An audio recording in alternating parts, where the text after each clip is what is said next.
Hello, my beautiful bookish people.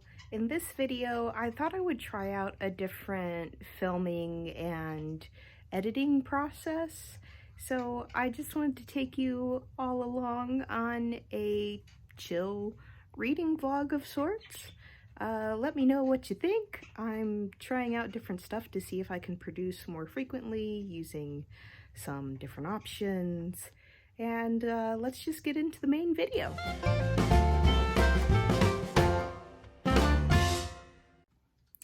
So I might have overdone it today. I edited and uploaded my 2020 stats video, and I filmed and edited the house with chicken legs video, which will be going up soonish, I think. And I also edited together 2 blog posts and posted those today because for some reason I told myself, hey, putting my book recommendations on Instagram wasn't enough. I should write about them and actually provide some synopses and commentary and whatnot. But I did this less than a week before March 1st, which means I have to edit approximately 2 per day to get these all up in time for Femathon. Why do I do this to myself? I don't know, but I decided to do this to myself. And I also got some other stuff done around the house today. So I'm like really happy that even though my legs are still super whiny, I was able to get a lot done and that I haven't had a brain reboot yet, aka passing out. So that's nice, but now I'm super tired. I'm hoping I won't regret this tomorrow, because usually when I feel this bad in the evening, I really regret it the next day. Oops. So in the meanwhile, I'm gonna throw up a fireplace video on my television at the foot of my bed because your girl isn't getting up out of bed right now. And I can either read a short story out of this book, because I've been trying to read some short story classics, and I was just intrigued by this flexi-bound copy, which is really an interesting texture, which I'm enjoying. But I'm beginning to think that maybe I don't like short stories that much, and that I much prefer whole stories. Even novellas, sometimes I'm like, I don't want a novella, I want the whole darn thing to be developed. But anyways, I can do that, or Tyler found this for sale at the library for 50 cents, and since he knows that I like cooking and he likes easy meals for the days where I really can't cook anymore, not like I used to at least, because your girl doesn't have stamina for that. Not yet, at least. I'm not saying it won't happen eventually, but right now it's not a thing that exists for me. So I may flip through this instead and mark some recipes that sound good.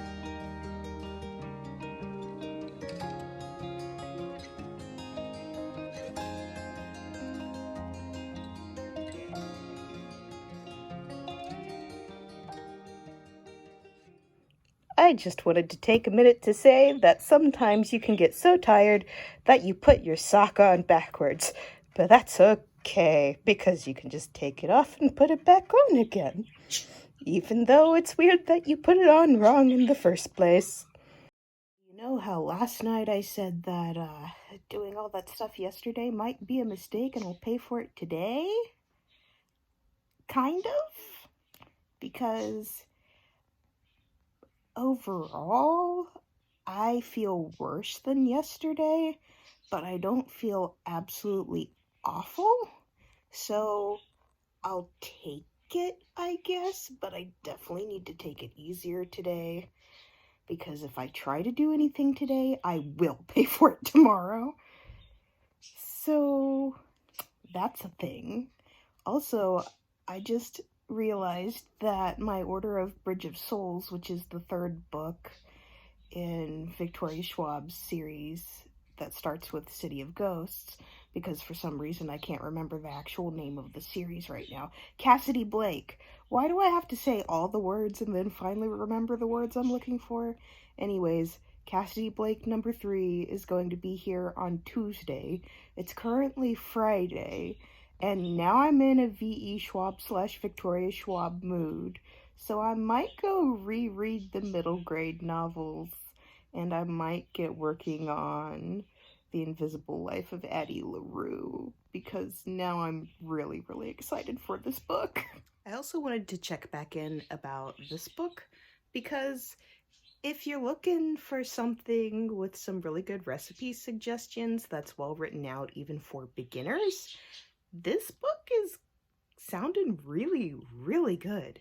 Especially if you're completely new to cooking and using slow cookers. The opening of the book, I think it's the first 30-ish pages or so, talks about how to use a slow cooker properly, how it works, why it works the way it does, food safety around that, how to make adaptations to recipes you already have that you want to adapt to a slow cooker if you want to do that, which you definitely don't need to because this is a chunky boy and they have plenty of recipes.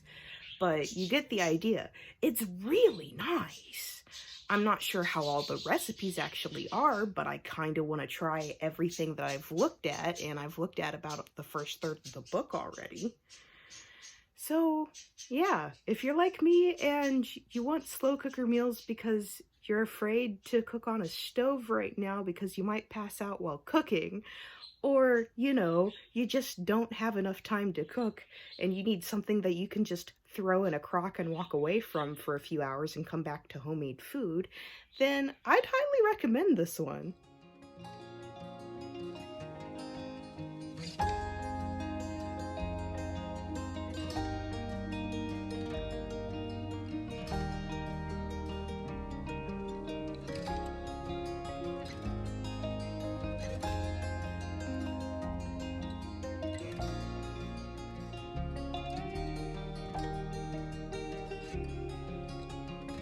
So I just finished my second reread or third total read of City of Ghosts by V.E. Schwab, and it is still an adorable middle grade read. It's probably going to remain a 4 or 4.5 star for me because, do I enjoy rereading it? Yes, but also it's highly memorable in my brain, so I don't get a whole lot out of it rereading it over and over again. It's not like The Wheel of Time or Dune or something that's really complex that has a lot of tiny little moving parts that you pick up on another reread. So that's why it's not going to be top tier for me, but it's totally adorable, even though I'm not getting anything quite new out of it. And I think I figured out something else, because this story has a story within a story. Like, there's this short story about the Raven in Red, and if I just heard the Raven in Red by itself, I would be kind of sad because I would want more. But that's what City of Ghosts does. It gives you more, and that's something I really enjoy. So that's kind of fun. Now to move on to the second book, Tunnel of Bones, because I want to get all the way caught up before I go into the third one.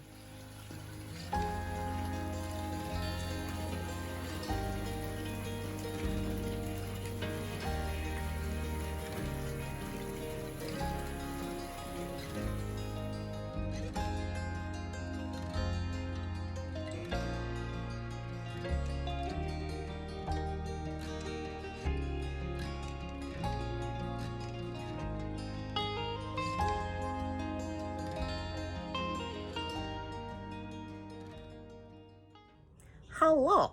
What even is this camera angle? I don't know. I wanted to lay back and talk, so I am. And here we are. I finished Tunnel of Bones late last night, and I really enjoyed my reread of it, which I was afraid I wouldn't enjoy it as much after rereading the first book in the series. But for some reason, maybe it's just because I've only read this book once and this is my second time rereading it, or second time reading it, first reread. Numbers, words, they're hard. Anyways, I did not remember nearly as much of the story as I thought I would, so I actually felt like I was getting something out of rereading this, which was super nice. And now I can't wait until Tuesday to get the second book in, oh my god, I can't do words and numbers, the third book, and possibly final book, but Schwab also said that she might come back to it way later, but for now 3 is a good stopping place, so who knows. And then last night I also just really felt like reading a graphic novel, and I found out that my library through Hoopla could get me some Katie O'Neill books because I love their work. Their artwork is adorable. Their storylines are also usually adorable. So I checked out Princess Ever After, and that's the first time I've ever read it. And I'm super glad I did. It was wonderful and queer and feminism empowerment and just you do you. And oh my god, I love Katie O'Neill's work so much. So now I'm gonna go read another Katie O'Neill book.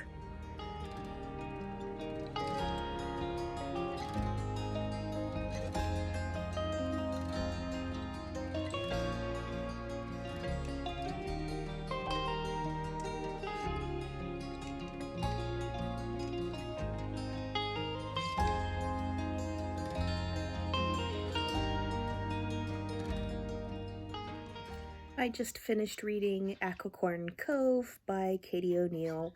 As usual, their artwork is stunning, and I loved it. If you're looking for a book that is suitable for children or middle grade aged kiddos, or really people of all ages, that covers sapphic relationships and global warming and just taking care of the environment in general, and even has some tidbits on how do help take care of the ocean a little bit, then you should totally check this book out.